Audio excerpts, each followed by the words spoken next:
All right, welcome everybody to another episode of the Big Douglas Show. It's an Opposition Wednesday, so you know what that means. We'll be doing our best to get a little closer to the enemy. This week it's Philadelphia. I know. To get us a little closer to the action from the Philadelphia Inquirer, my guest is Josh Tolentino. Josh, how are you? Doug, a pleasure to join you here as these Commanders get ready to visit town. You know, it should be shaping up to be a good matchup. I know the Commanders are coming off that tough loss to the Bills, obviously, but this Commanders team is still the first team to defeat the Eagles just a year ago, and that perfect streak. So the Eagles certainly remember that, and as they gear up here for Sunday. I'm curious about that, and we'll get into all those things. But I'm curious how you got started in the business and how you ended up in Philadelphia.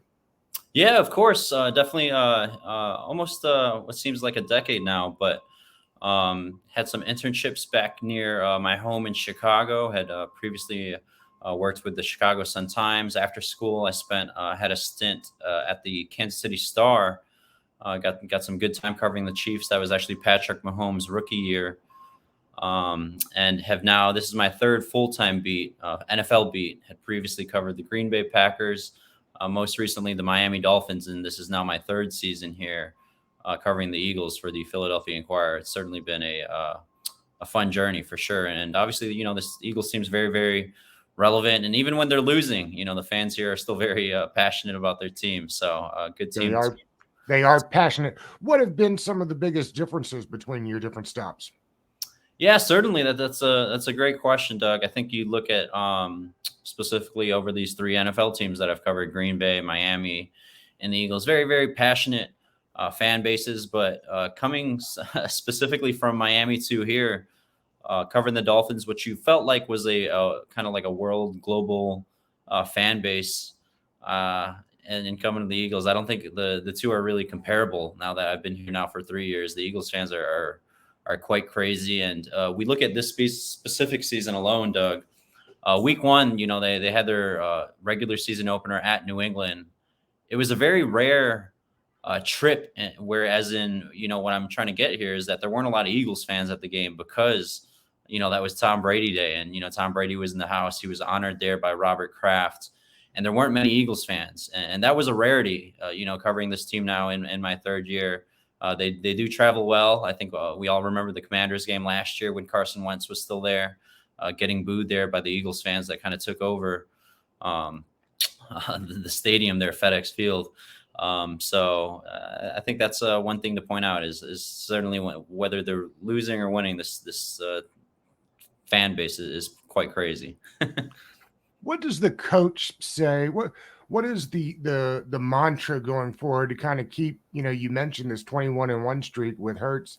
It's when you're the top dog and everybody's trying to get there. I would assume that it would be easy maybe to become lax sometimes. What has coach done to kind of kept the foot on the pedal, if you will? Yeah, certainly. I think just recapping a conversation I had with the running back DeAndre Swift from a couple weeks ago, really before that regular season opener.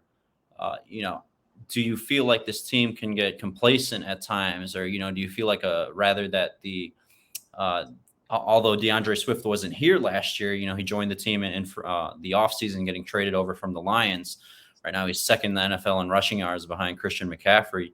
And basically, we asked him, you know, we know you weren't part of the team last year, but do you feel any type of sense that there might be a Super Bowl hangover with, you know, the top dog guys that were here? You know, they retained 9 of 11 offensive starters, and, you know, it seems like they're going to keep it rolling here. They're off to a 3-0 start. And his answer was, you know, that was addressed very, very early in training camp, that last year was last year. And, you know, Sirianni, it's coach speak, but that one day at a time mentality, he certainly preaches that, and it can get old at times. But, you know, when your players inside the building, that's the approach they've got to take, because they're certainly going to get everyone's best shot, you know, here as we continue rolling into the season. And like what I mentioned, 3-0, but they certainly aren't going to forget that they're getting opposition's best shot, and that does not fall short of the Commanders. You know, they came back here, or they came into their building just short of a year ago and handed them their first loss. So any given Sunday, as they say in the NFL. We'll get to this more later, as you'll find out. I am just as big a Bulldog fan as I am Commanders fan, so it has been brutal to watch some of my favorite players head up the Beltway. DeAndre Swift, one of them. He looks healthy. He looks more explosive than I've seen him in a long time. Is that what you're saying? Yeah, you think about what happened in week one. He only had one carry, and throughout the summer, the coaching staff, the running backs coach Jamal Singleton, they labeled that it was going to be a committee approach with obviously DeAndre Swift and the other guys I'll mention here really quick. Kenneth Gainwell, a third-year player out of Memphis, Boston Scott, a veteran, and then in free agency they added Rashad Penny from the Seahawks, who boasts, he's been injured throughout his career, has missed many games, but when he's healthy, he's very explosive.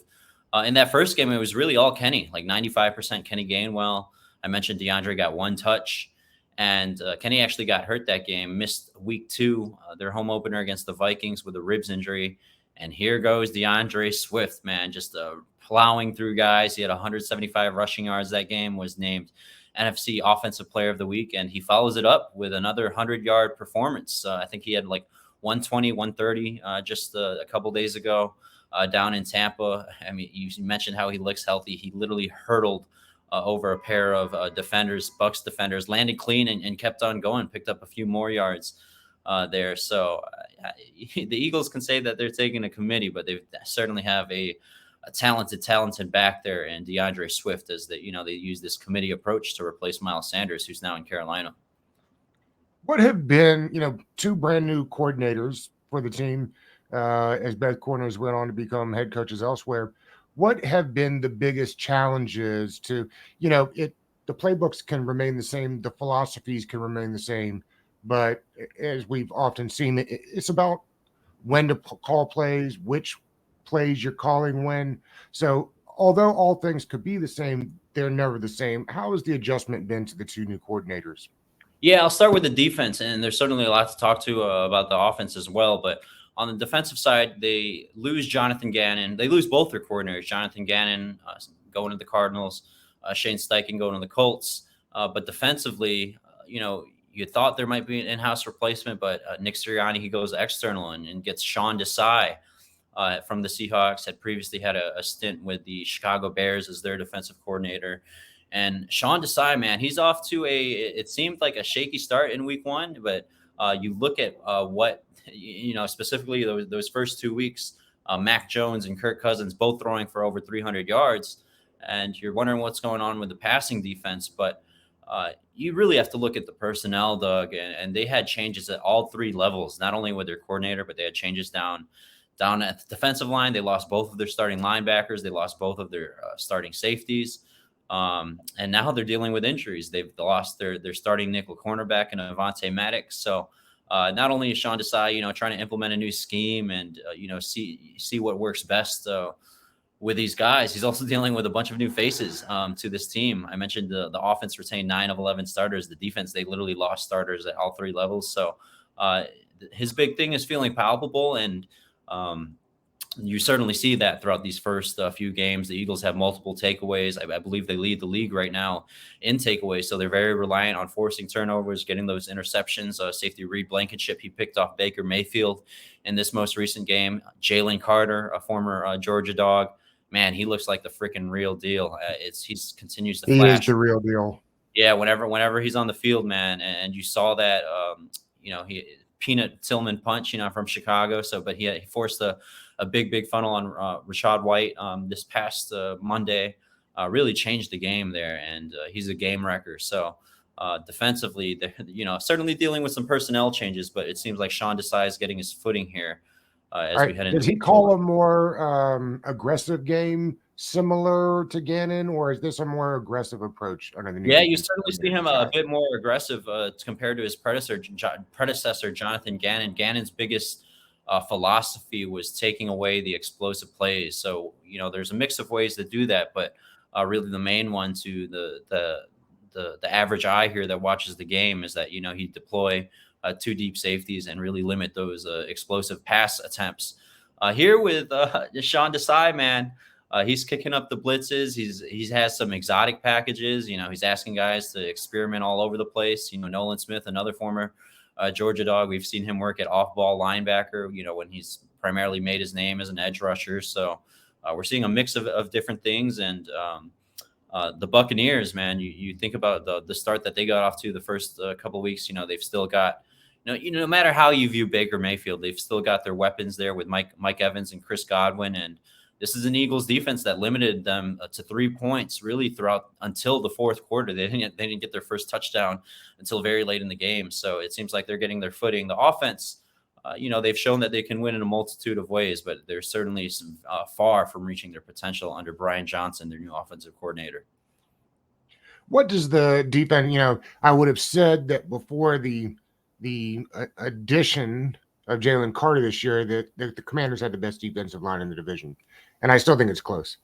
But with the addition of Jalen Carter and Jordan Davis the year before, what does kind of the rotation on that front look like? Because they still had other big-time defensive linemen before they added the two dogs. Yeah, focus strictly on the interior right now because we know how much pressure comes, from Hassan Reddick, Josh Sweat, Brandon Graham there on the edges. But specifically at the interior, they lost Javon Hargrave, who was the highest paid free agent, I believe, this offseason, signed a mega deal with the 49ers and has looked continued his momentum and his production from last year. So it looks like through these first 3 weeks, the money hasn't changed anything there with Javon Hargrave. But you look at how exactly they were going to fill that hole. Well, they went out and they drafted Jalen Carter. And, there were certainly concerns with other teams, and there's reasons why he fell to where he did. The Eagles trade up one spot to get him with the number 9 pick. But the early returns, you look at who's been taken ahead of him, he looks like the best player in this draft class. And I know we're only a month into the regular season, but as his playing time continues to increase, and you ask specifically about the rotation, their main starters right now are Jordan Davis, a first-round pick from last year out of Georgia, Jalen Carter's teammate there at University of Georgia, and their mainstay, Fletcher Cox, a veteran who's a very familiar face, has been in the league for a long time. But Jalen Carter's not too far behind them, and he's certainly going to push for more playing time here. And you can't argue because the results are there. And, Fletcher is actually, you look at what Fletcher has done over these past couple of years, and you think there might be regression there, but he's looked pretty good through these first few games. Jordan Davis, there were questions on whether if he could turn into a 3-down pass rusher. He certainly has, and his strength is run blocking, and we've seen on many instances where prime examples of why they drafted him. But he's also turning into a pass rusher. And then you got Jalen Carter, and even the depth guys behind him, Milton Williams, a third-year player, he showed flashes. Marlon Tuipulotu stuck at the bottom of the depth chart. He had a sack during Monday's game. So they're really coming at it from all ways of this depth chart. But Jalen Carter, he just continues to climb. Nakobe Dean is on the pup list. Is he ready to return? That'd be next week. Then he'd be available. Is that right? Yeah, he's still going to be out here for a couple of weeks, and that I talked about the personnel earlier. The Eagles dealing with injuries at linebacker there with Nakobe Dean. He's out, continues to remain out with a foot injury on injured reserve, and you really wondered what was going to happen at off-ball linebacker because they only kept 3 at cutdown day, and Nakobe Dean, as you mentioned, is out right now. They've relied on faces who weren't here, the free agent street pickups. Nicholas Morrow, previously with the Chicago Bears, he actually signed early in free agency. So, he's had the playbook in his hands for quite some time. But the guy who's playing next to him, Zach Cunningham, he signed literally in the middle of training camp. I still think the middle parts of the defense are parts in terms of, where they can shake up and, continue to improve. But you look at how general manager Howie Roseman has treated the position. There aren't many resources allocated there. So that's kind of almost what we've expected to come from this team. And so far, they've patched up decently here through the first 3 weeks. Yeah, you mentioned Roseman, and we'll use that as a segue. We discussed earlier about the win streak. I think it's 21-1 regular season games now for Jalen Hurts. Is that more of a I know it's easy to say both, but more a product of what I think is kind of the incredible development of Jalen Hurts from where he was at college to where he is now, or this incredible roster that Howie Roseman has put together? Because what he's done really in the last couple of years has been incredible. Yeah, I think it's a mix of both. My very first season was his first season as the full time starter, and throughout that year, Doug, this was the year that they lost to the Buccaneers in the NFC wildcard round. Uh, you saw so many instances, and again, he wasn't surrounded by talent like AJ Brown, who they added that following year, but um, they still had Devontae Smith, they still had Dallas Goedert, Miles Sanders was in the backfield, and you saw so many instances where there were times where he could make potential throws, and he just escaped the pocket and try to use his legs to move the chains. We saw that so many times in terms of not relying on his protection. He's got one of the best offensive lines in the league, but using his legs, escaping the pocket, trying to make things on his own, particularly in the run game. Last year, I think with the AJ Brown addition, he's really developed as a passer, and obviously that's a credit to. A mix of what you just said with the roster that Howie has created. They've got arguably a top three pass catching trio in Dallas Goedert, Devontae Smith, AJ Brown, one of the best offensive lines, no matter how you look at it, in pass protection and run blocking, anchored by Jason Kelsey and Lane Johnson. But you got to give credit Hurts where credit is due. Certainly took off last year as a passer, as a decision maker. We saw many times and times again where instances from just a season ago, you thought he might escape the pocket, use his legs, create on his own, where he just trusted the protection. He allowed routes to develop downfield. He certainly looked in different directions in terms of his reads, and he'd let it air it out. And you look at the explosive playability through the air last year, that speaks for itself. And one more recent example, on Monday against the Bucks, the Eagles were struggling, and the offense, they haven't been clicking here through the first 3 weeks as they continue to deal with changes at offensive coordinator. But there was a scenario. The Eagles, they're near the 40-yard line in Bucks territory. They hadn't scored a touchdown yet. Jalen Hurts just clean pocket. I mean, 5-6 seconds there of protection from this offensive line. He's scanning like literally every single direction that you can look at. To the Buccaneers' credit, they had some pretty sticky coverage throughout. And there was one guy left all the way downfield in front of the end zone, Olamide Zaccheaus. The Bucks defender, I believe it was Dean, was still on him. But Jalen saw just an open portion of grass, and he trusted that Zaccheaus was going to make it towards that way, and he aired it out all while being hit. He was drilled during the middle of the throw, but that play alone, if you go back and look at it, that shows really his development as a passer, not leaving the pocket, because he certainly could have. I mean, there was so much grass ahead of him, but he trusted the protection. He trusted that his receiver would get open at the top of his route, and extended that play really just with his maturity, and that was a big sign, or a big example rather, of his development as a passer. It's interesting, Josh. You mentioned Devontae Smith, who is one of the only times I've ever had a jaw drop moment in my life in the national championship game when he streaks down the sideline. I think people, when he got drafted and people were complaining about the size, I thought to myself, that's not going to matter. And really, in the league, if you look around, size doesn't matter anymore for receivers as the game is getting smaller and faster. What is it like, though, seeing him in person? Because he really is quite tiny. Yeah, and I've covered Devontae a lot throughout his career here, doing off-field stuff with him in the offseason. After his rookie year, I actually went down and spent some time in his offseason home, watched him train. So very good perspective here on Devontae. Doug, since he's been drafted, he hasn't missed a single game, regular season or postseason. I think it's a credit to how he takes care of his body, but also just proving fans and pundits wrong in terms of his size, and really leading up into this Tampa game. I talked to his trainer just a few days before the game, so around this time last week, and he went out of his way to say that I wasn't really asking about his size, more so just about his training regimen, and how he continues to put it together. And Yo Murphy, a former NFL receiver, his main trainer down there in the offseason for Devontae. He said Devontae's built like a 200-pound receiver. That's how he plays. I think the team lists him around 175, but certainly plays above his weight. And you look at the Commanders game from last year. You mentioned the NFC Championship game. When you said jaw-dropping, I thought you were going to reference when the Eagles played at Washington. Man, I remember that drive right before halftime. He just lays out his body. I think it might have been Bobby McCain. Just a wicked grab to put them inside the 5. And then what do you know? I think it was 1 or 2 plays later, he makes another stunning, magnificent, whatever adjective you want to use, catch there in the end zone.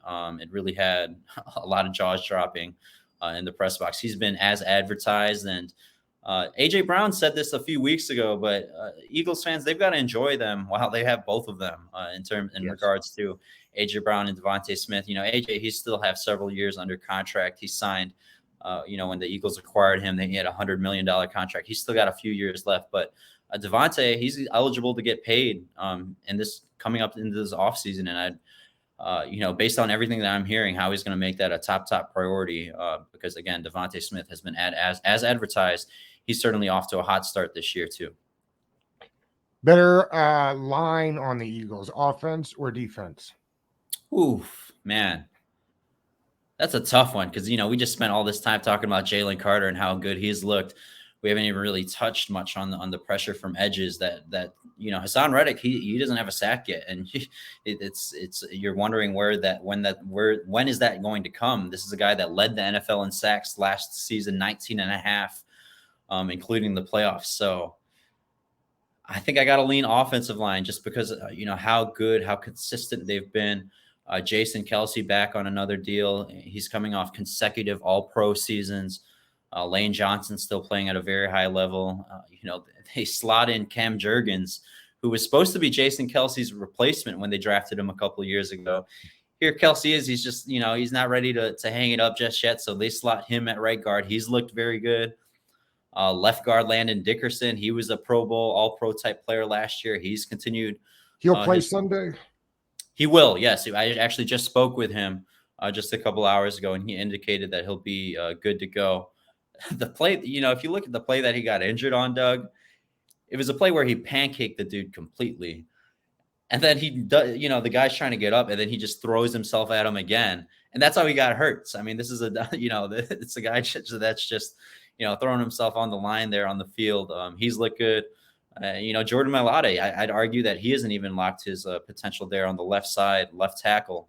So, I mean, if you're going to have to make Kelsey's just waiting for a Super Bowl to retire. Like if they win the Super Bowl, he retires, or he just he's got playing football and plays till he's tired of playing. You think of his journey, and really it's just on these 1-year deals that he just keeps coming back. But you kind of think about his story and what he's got right now. He's got this, I'm not trying to plug this or anything, but he's got this documentary right now going on Amazon.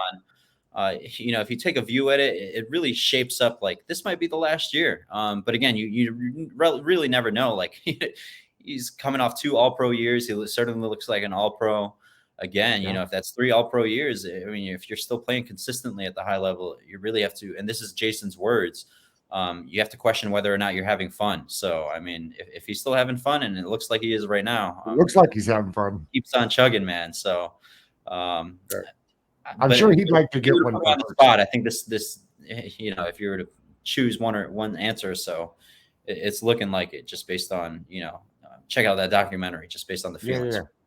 I forgot it was on there, but I've heard it is quite good. I always wrap these up, Josh, like this. If Ron Rivera were to come to you and say, listen, I need your help. We got to get this win on Sunday. What would you tell him in regards to getting a win in Philadelphia on Sunday? Yeah, you look back at really the Eagles' first win of last year. I think they were 8-0 at that point, 9-0 when the Commanders handed them their first loss. First, Jalen Hurts was sick that game. So, I mean, that was a factor. And, you don't necessarily know how that affected him, but he didn't look like himself. But you look at what the Commanders did. I'd say lean exactly on that game plan, Ron. They kept the ball. I mean, they crushed them in time of possession. I don't have the numbers in front of me right now, but I want to say it was somewhere like 40-20 in terms of minutes. I mean, the Commanders, they just held on the ball. And, when you keep Jalen Hurts and the offense off the field, then you're keeping the entire personnel there, those talented players that we mentioned, AJ Brown, Devontae Smith, off the field, and almost take a page out of the Eagles game plan. You look at how the Eagles ended the game against the Bucs.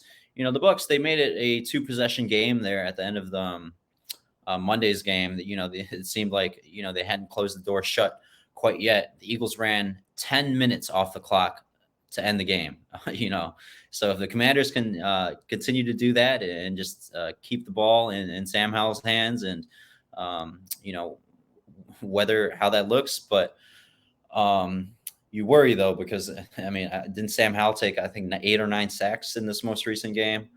He's So you been worry getting about, beat up. yeah, if you're on the Commander side of things, you worry about, timely passes, especially with Jalen Carter, Josh Sweat chasing after him. But I think that's the pathway to success, is replicate what they did last year and keep the offense off the field. And if I know we're halfway through the week, but if you had a chance to look at the weather report, you know what it's supposed to be like on Sunday. Yeah, it certainly chilled down a bit, but it looks like as of right now, precipitation is not there, which is good because the Eagles have played through 2 rainy games. Their game at New England, it was raining the entire time. Down in Tampa, the first quarter was mostly dry and steamy, but the rest of the game, rain was certainly involved. So, but so far, it looks like it's going to be clear skies. And the folks at home can find your work at the Philadelphia Inquirer. Or what do you got coming up for the rest of the week?